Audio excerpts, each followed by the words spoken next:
Hello, everyone. This is Renée Piane, and we are back for week 4 of Get Real About Love Tips with Renee and Clayton. And man, did I hear, hi, Clay. How are you this week? How are you? Well, Thank look, we you. matched. We didn't even plan this. Right? Hawaii. Hawaii, and it's springtime, and I've been doing lots of fun things. And the funniest thing is after last week's coaching or this tips, some women contacted me, and they were Ah, talking.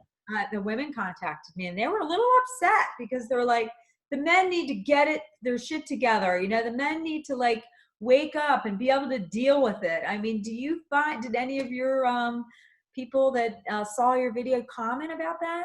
yes, I think women anger certainly happens, but I think an irritation is what I'm running into with an expectation that's not being fulfilled in the way women are taught to understand how love satisfies them, and men showing up in a very different light. Yeah.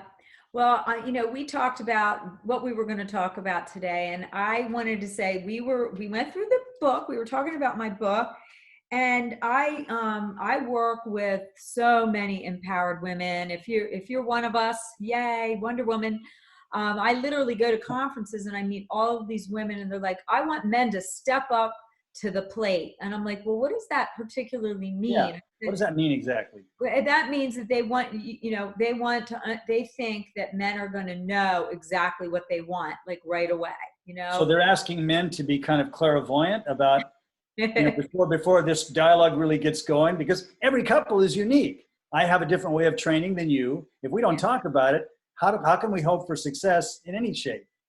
absolutely. And it was funny because I was in the park with my dog here in Las Vegas, and I met this beautiful woman, and she said, oh, I heard you were this love designer. And she said, I can't find a man that can deal with me. She said, I can't find a man that can deal with me. And I said, Wow. and she goes, and I'm a high powered businesswoman. I make money, and I want somebody in my league. I have to have somebody in my league. And I was like, She's oh, successful. Did you find her to be an attractive woman? she was attractive. She was very well put together. Okay. And she said that she thinks that men are pathetic. They don't dress well. And she As a goes, broad category, yeah, men are butted out. it was like, whoa. And I said, well, have you ever listened to the tone of your voice when you talk about it? Have you ever looked at how you were wired? Why are you so wired so tight to be so competitive? She goes, I'm very competitive, and I need a man that can deal with it. And I said, well, most men that are, and she goes, and I have to have somebody successful. He has to be rich, and he has to have time for love. And I said, well, do you have time? She goes, well, Ah, actually, and it was just, it was like that. And then I saw her shift, and I said, I meet women like you all the time that have been given rules. I said, did you think your prince was going to come? And then she looked down, and then her whole demeanor changed, and she softened up, and it was like a part of her opened up to me. So if you're one of those women that is having these high expectations, I have to tell you, I've worked with the hearts of men like Clayton, that have deep hearts. But when I really go underneath, they just are learning now through technology, through the internet, through the privacy. They don't want people to know about it. That's why it's so brave of you, Clayton, to talk about this pain that you've well, been thank going you. through. It's hard to go through breakups. And when you do, the men actually take it more seriously than women because they don't want anybody to know that they've done it. They don't Well, I want. think what I hear you saying is men oftentimes suffer in silence because we don't have as much of the close knit emotional support system that a lot of women have gathered around them with their girlfriends of various types. Men, unless you're on a ball team or something like that, you don't share that kind of stuff with your buddies. They don't want to know about, have another beer. It's like, yeah, we're not as well supported. Well, a lot of them will say, go get laid, you'll feel better, and Right. Yeah. it's really crazy how they numb the pain with more pain, right? And women do it too. But this is why we wanted to say that all of you women out there, if you could only understand that it's our lead, we lead with our love to make men want to be with us. And I used to be like that. Okay. I was 45 years old when I got married. There was a reason. So in the work that I did, and Clayton, you did a lot of this work, you went back into the history of the different Yeah. types of, women, and you went back to speak to them to see how they viewed you at that Yeah, time. how those women experienced me in relationship. And I went to the significant ones. I made 5 or 6 phone calls and had some really powerful conversations about just shutting up, me. Tell me what it was like to be with me. How did you experience me in the relationship? And one long relationship, she said, well, I saw you as very love and intimacy avoidant. You had a lot of love, but you were very protected. And so when it came down to signing on the dotted line and saying, okay, let's get married, then you would run.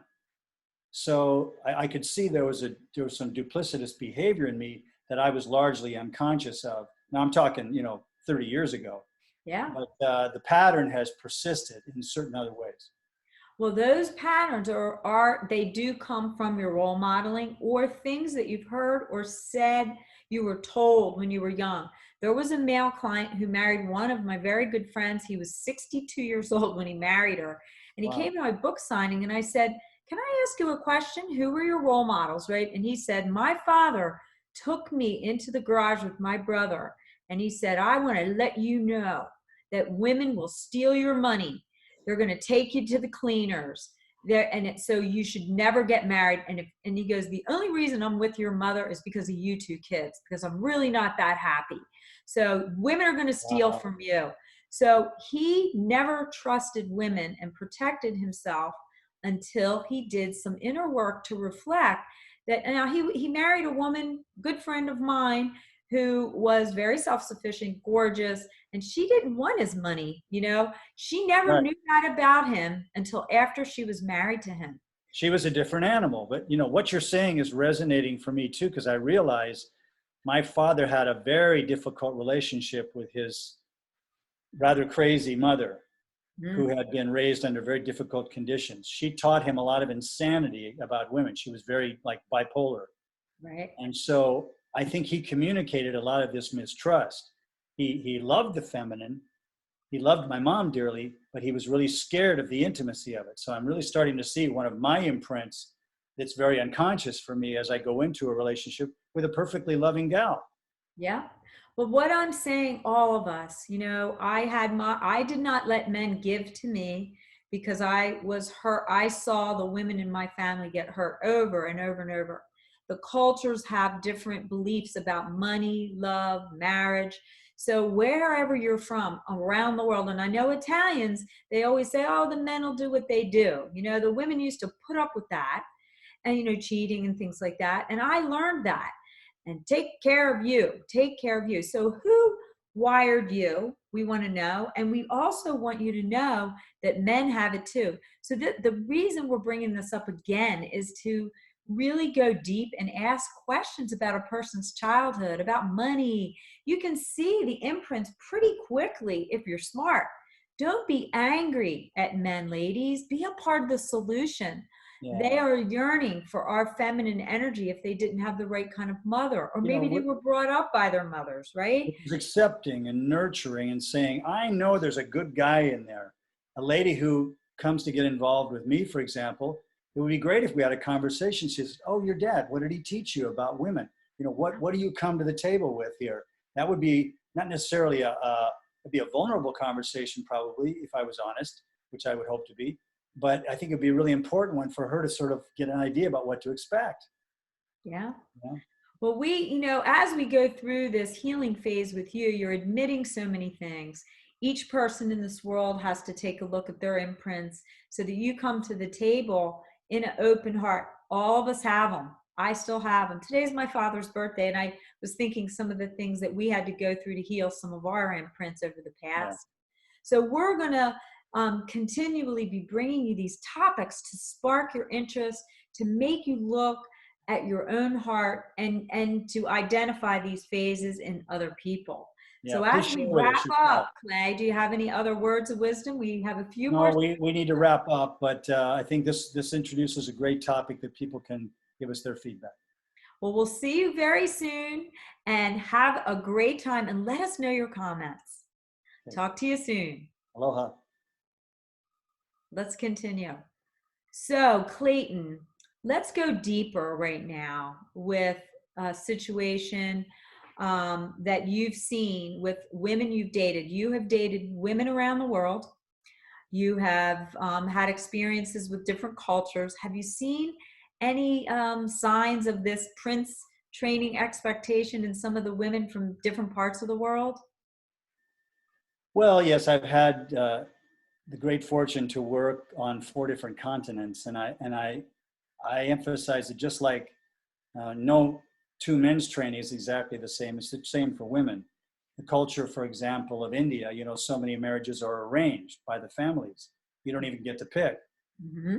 And it wasn't until the Renaissance period in Italy when the troubadours started putting forward this idea that you should marry who you love. That was a radical concept in 15 whatever.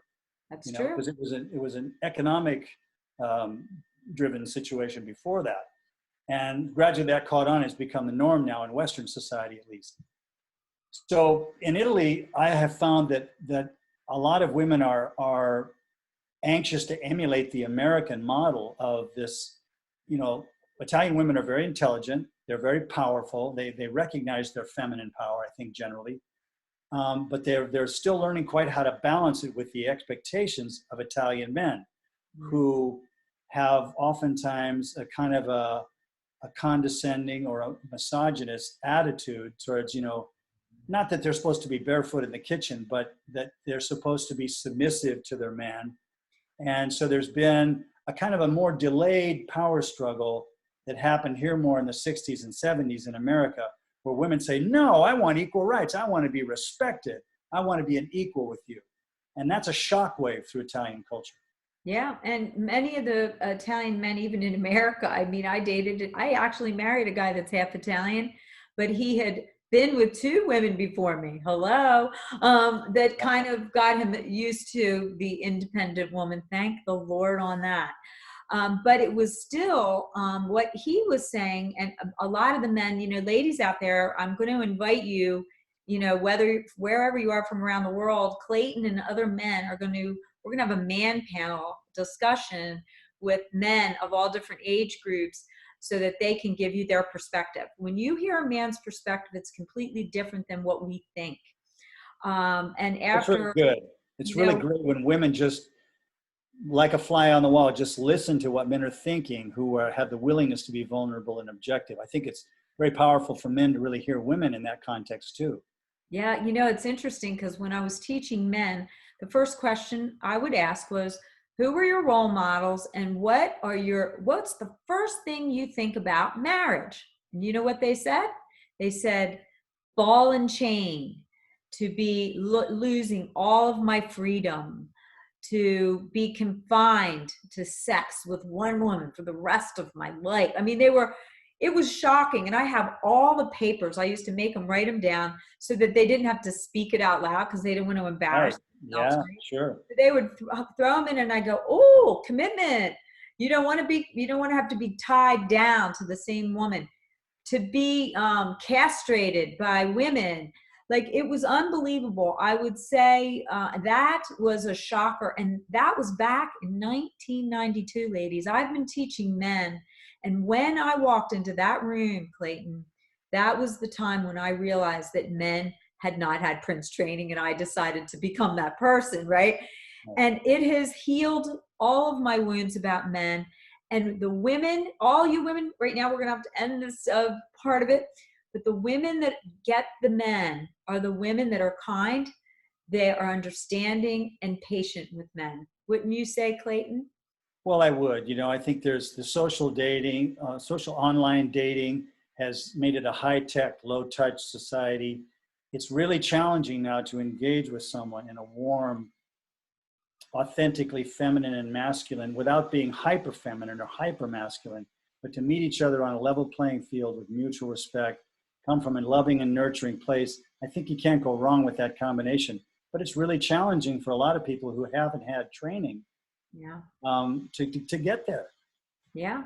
Well, that's why we're here. We're trying to give you little tidbits each week to show you that as you open yourself up to explore yourself, And the book is my story. I am no different than any woman that's out there that was expecting a prince. Okay. Very open. I ran rapid dating. I was flying in and out doing media all over the country. And everyone said, if you're so good at doing this, how come you're not married? Valid question, you know? It was a great question. And I used to say, I need to find someone that understands my passion to help people find love.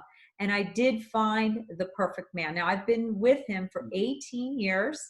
Actually, it was right around this time that I met him after my mother died. I slowed down for 2 weeks. So all of you busy people out there, I invite you. I'm not trying to force anything on you. And Clayton, being so vulnerable, he just wanted to share what he's learned from my pain. I have the same pain that every woman in the world has, except I did investigation with men like Clayton, with other men that hadn't learned anything. So Well, be then, patient, be patient. What would you invite women to do that you think you could speak up for the men in the world? And then we'll wrap it up.